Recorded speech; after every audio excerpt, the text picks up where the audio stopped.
Aujourd'hui, je vais te parler de la place des femmes dans les fausses confidences de Marivaux et je vais surtout m'intéresser à la question de savoir en quoi le stratagème de Dubois remet en cause la place des femmes dans la pièce, mais aussi plus largement dans le XVIIIe siècle.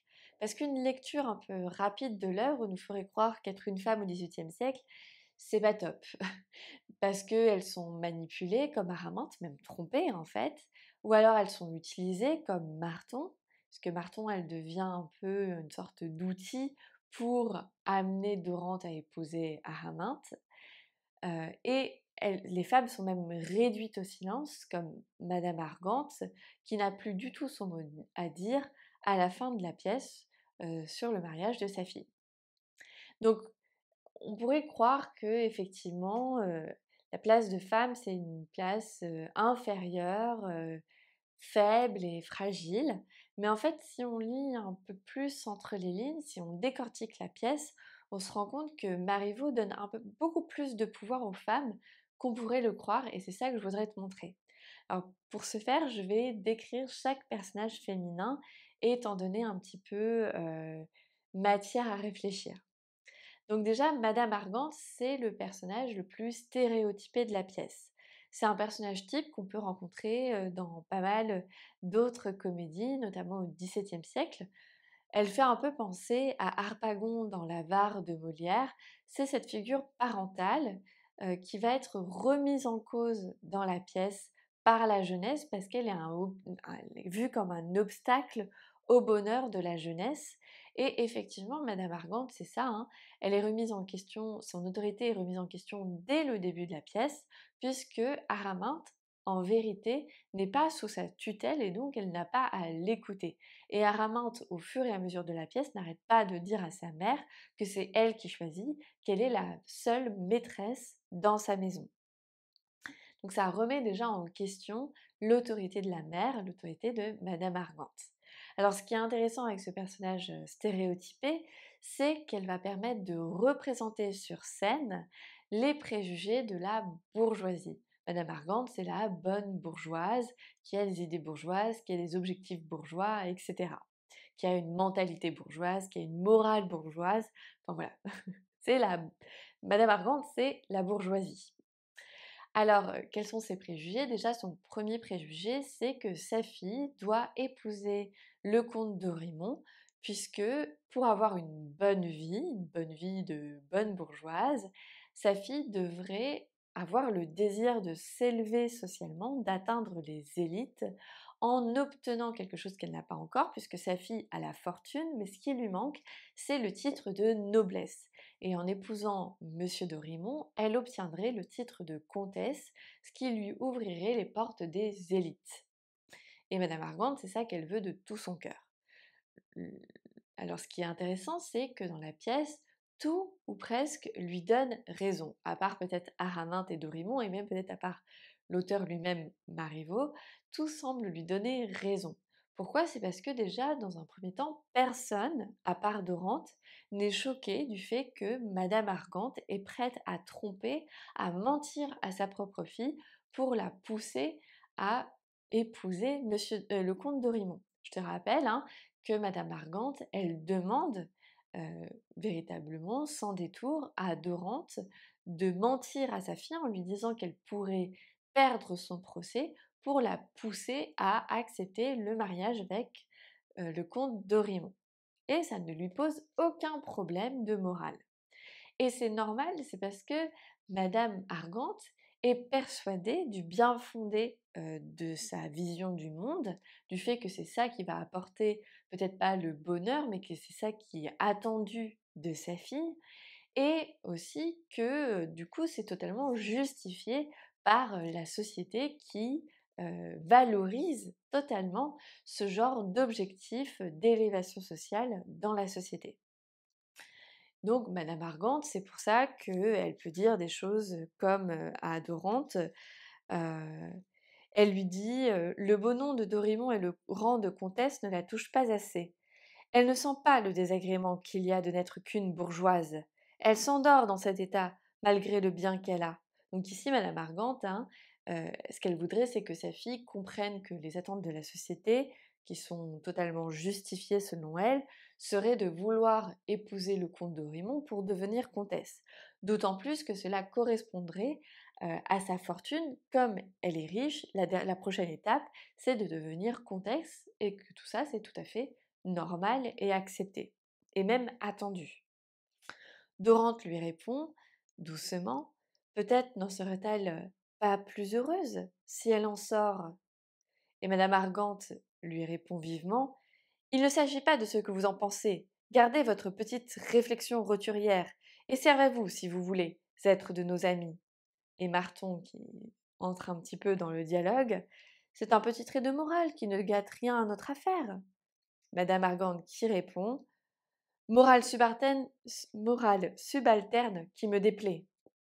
En fait, ici, Madame Argante, elle explique que, enfin, elle veut montrer à Dorante qu'elle a une certaine élévation sociale justement parce qu'elle a des objectifs d'élévation sociale pour sa fille et que et qu'il y a une véritable cession, enfin, il y a une véritable coupure entre vouloir le bonheur et vouloir l'élévation sociale. Et pour elle, vouloir le bonheur, c'est une morale subalterne, c'est-à-dire une morale vulgaire, sans fondement, sans élévation, sans noblesse, quoi.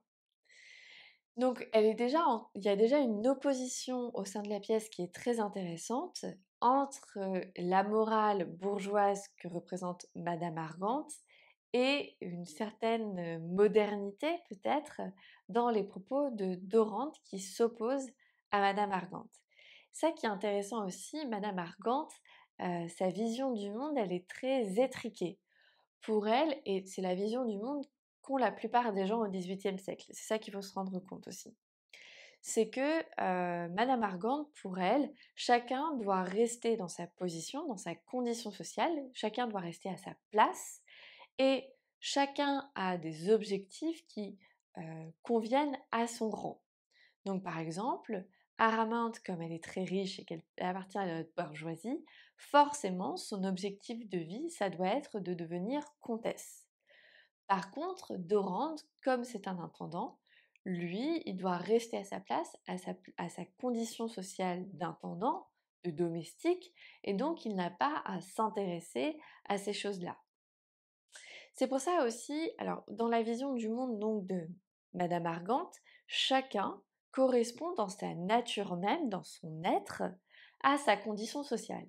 Et c'est pour ça que au début, ce qu'il faut comprendre, ce qu'il faut que tu comprennes, c'est que cette vision du monde, que chacun correspond à sa condition sociale et est déterminé par sa condition sociale, ça c'est une vision du monde qui est très très répandue au XVIIIe siècle. Un noble, il est noble dans sa nature même, c'est-à-dire qu'il va avoir accès à des choses élevées et nobles. Quelqu'un qui est un simple domestique, lui, il est condamné à ne pouvoir avoir accès qu'à des choses basses. Et pas parce qu'il y a une inégalité dans le système, dans le fonctionnement de la société, mais parce qu'il y a une inégalité de mérite, il y a une inégalité de nature. C'est vraiment que un domestique, dans sa nature même, il ne peut vouloir, il ne peut accéder qu'à des choses basses et vulgaires. C'est pour ça notamment qu'elle est très étonnée et il y a une certaine suspicion euh, dans l'esprit de Madame Argante contre Dorante dès qu'elle le voit, parce que Dorante ne correspond pas ni dans sa manière d'être, ni dans sa façon de penser. Il ne correspond absolument pas à l'idée qu'elle se fait d'un intendant. Et ça, d'ailleurs, tu remarqueras qu'il n'y a pas que Madame Argante qui le pense au début de l'acte 1. Tous ceux qui voient de Rente se pose la question de mais il n'a pas la tête d'un intendant, il n'a pas la tête d'un domestique. Il est trop beau, il est trop jeune, il parle trop bien, il a des idées trop hautes, trop élevées pour son rang. Et effectivement, Dorante, son but aussi en tant que personnage, c'est de venir remettre en question les préjugés bourgeois que Madame Argante représente. Et c'est intéressant de voir que effectivement, en partie, elle a raison de remettre en question la condition sociale de Dorante, de montrer du doigt l'étrangeté qu'il y a, enfin l'écart qu'il y a entre la personne de Dorante telle qu'il est et sa condition sociale. Parce que cela est confirmé par la pièce. Effectivement, Dorante n'est pas vraiment un domestique. Il fait semblant d'être un domestique pour pouvoir rétablir sa position sociale, sa condition sociale qu'il avait de naissance, qui était celle d'un maître, qui était celle d'un bourgeois parmi tant d'autres. Donc effectivement, elle a raison, le poste, la fonction qu'il a au début de la pièce ne correspond pas à sa nature, à sa condition sociale à laquelle il est associé.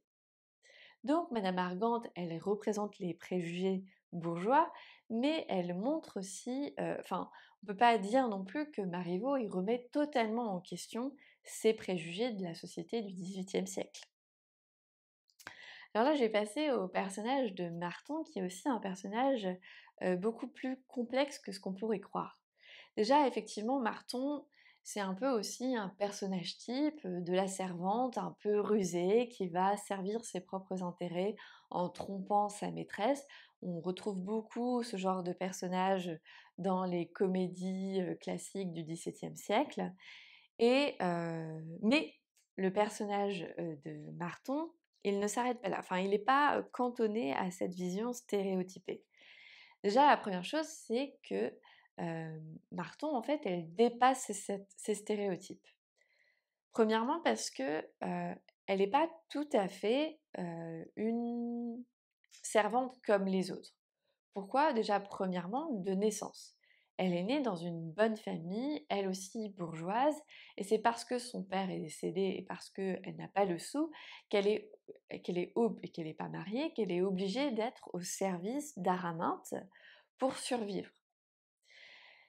Deuxièmement, la relation d'Araminte et de Marton n'est pas totalement une relation hiérarchique de maîtresse-servante. Plusieurs endroits, on voit bien Marton qui dit à Dorante que Araminte a beaucoup de tendresse pour elle. Sentiment qui ne correspond pas à une relation, à ce qu'on pourrait s'attendre d'une relation maîtresse-servante. Et même à la fin de la pièce, quand Marton et Araminte se réconcilient, là on voit à nouveau à quel point elles sont extrêmement proches. Et donc, on pourrait dire que Marton, c'est pas tout à fait une servante, c'est plutôt une suivante, une dame de compagnie, et ça montre qu'elle est presque, pas tout à fait, mais elle est presque au même rang que Araminte. Aussi, Marton, effectivement, elle est beaucoup plus libre et indépendante que le serait une servante. Dans la société du XVIIIe siècle, quand on est le domestique ou la domestique de quelqu'un, c'est qu'on lui appartient. Pas exactement comme un esclave, mais à peu près. On n'a pas le droit de se marier sans son accord, on est obligé de vivre dans la maison de son maître, on doit le servir H24, on est vraiment à son service et du coup on est dépendant de son maître pour survivre. Il y a même des familles entières de serviteurs qui sont au service d'une même famille sur plusieurs générations. Donc il y a presque un lien de propriété et d'asservissement, quasiment. Là, on voit bien que Marton ne ressent pas ce lien de servitude. Il n'est pas asservi par Araminte. Déjà parce que tout au long de la pièce, on ne voit pas Araminte se servir de Marton pour la servir. Ou alors il y a un moment qui m'échappe, moi je ne me rappelle pas.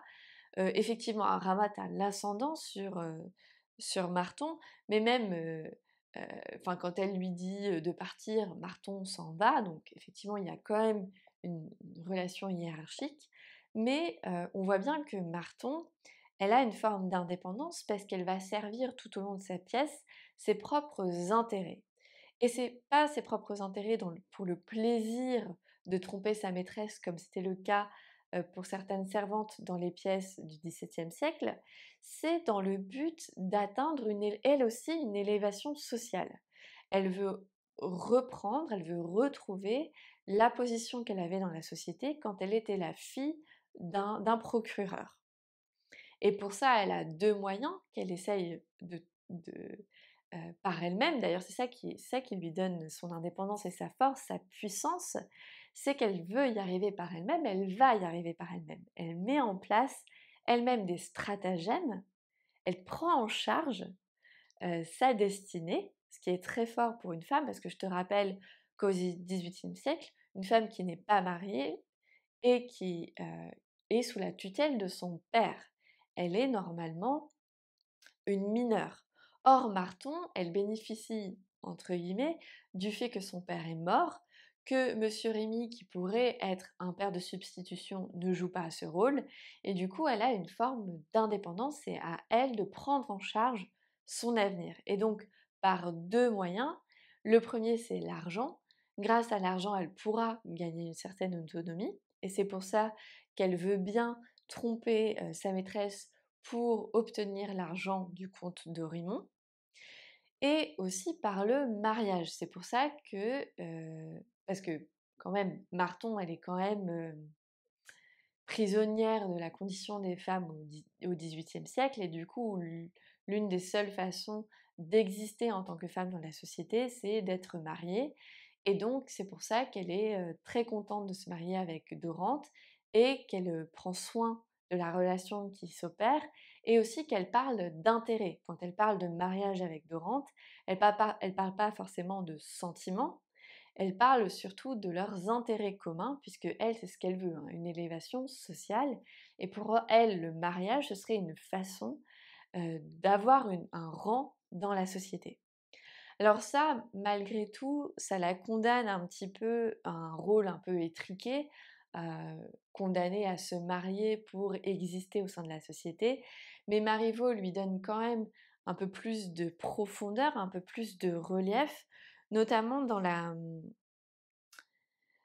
la scène 11 de l'acte 3, donc au moment où elle se réconcilie avec Araminthe, puisqu'on s'aperçoit que Marton, elle n'est pas si froide, elle n'est pas seulement poussée par ses propres intérêts, elle est aussi capable d'une élévation morale et psychologique, et elle est capable d'avoir des sentiments, des émotions très nobles, très élevées.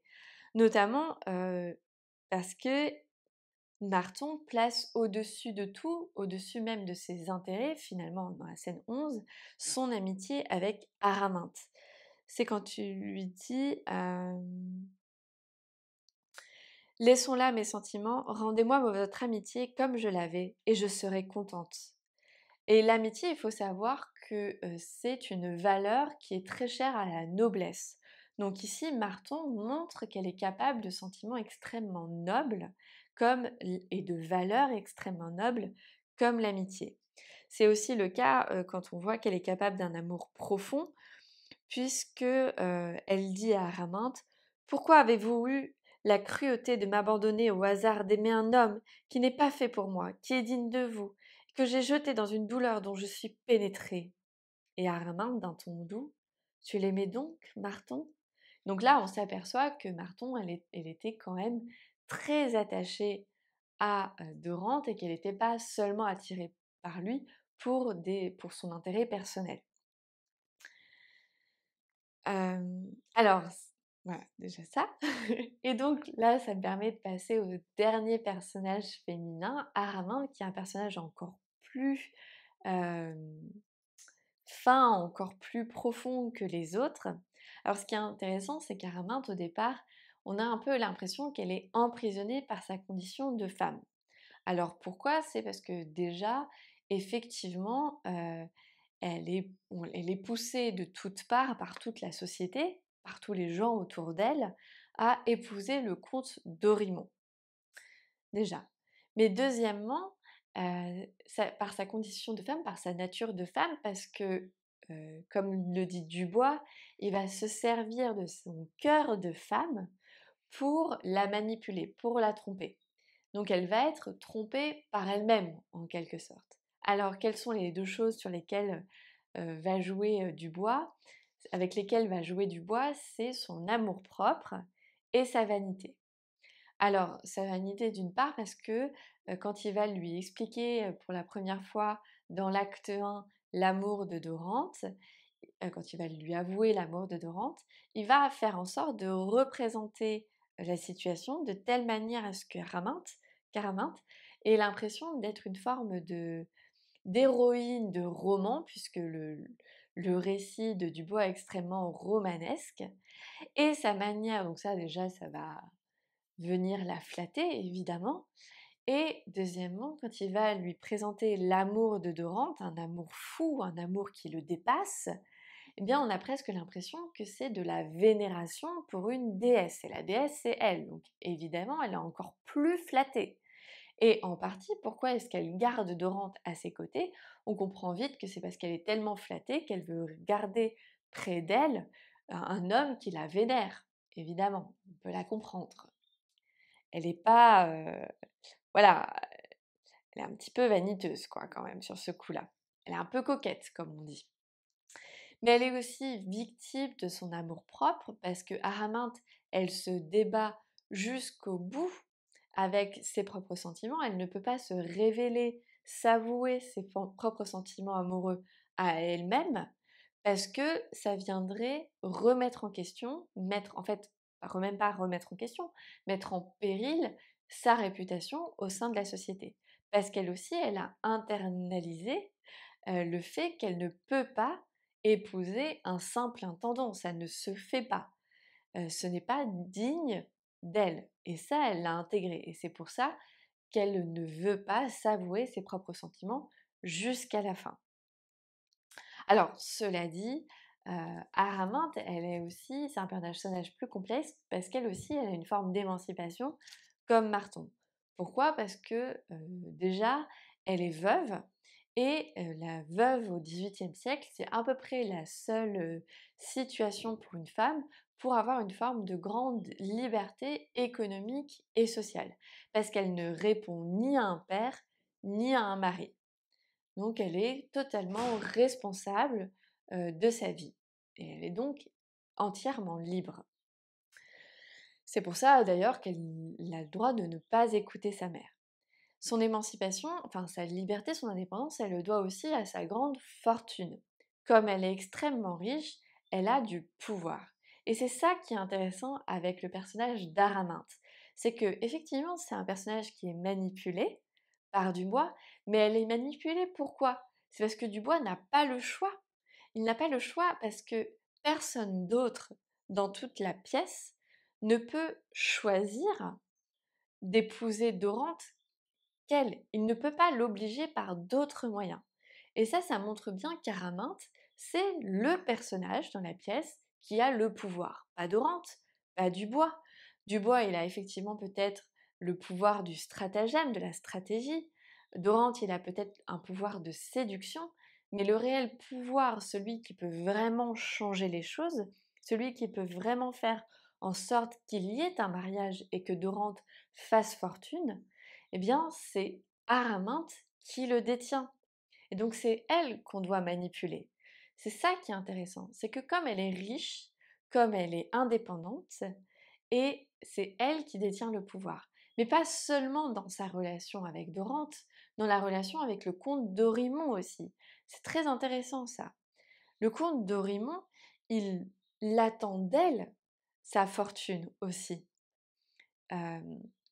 Comment dire? Pourquoi est-ce que lui aussi, il en vient à devoir corrompre les êtres autour de lui pour atteindre Araminte? C'est que c'est seulement Araminte qui peut choisir de l'épouser. Lui, en fait, il peut rien dire, il peut juste lui proposer, mais après, c'est à elle de dire si elle veut ou pas. Et donc, Araminte, elle a un grand pouvoir dans la pièce.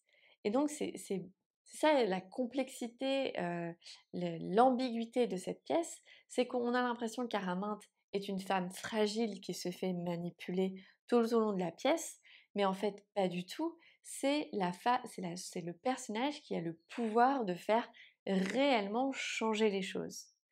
Et c'est, au moment où elle choisit, c'est aussi parce que, par exemple, elle peut choisir, et c'est ce qu'elle fait à la fin de la pièce, elle peut choisir de se révéler à elle-même ses propres sentiments, elle peut choisir de renoncer au mariage avec le comte de Raymond, et elle peut donc choisir d'épouser Dorante.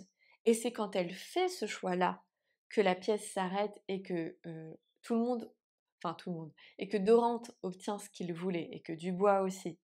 C'est quand elle a fait ce choix-là. Bon, j'espère que mon explication de la place des femmes dans les fausses confidences t'aura donné, enfin mes explications t'auront donné quelques pistes de réflexion. N'hésite pas à me poser des questions en commentaire, je serai ravie d'y répondre et bonne journée.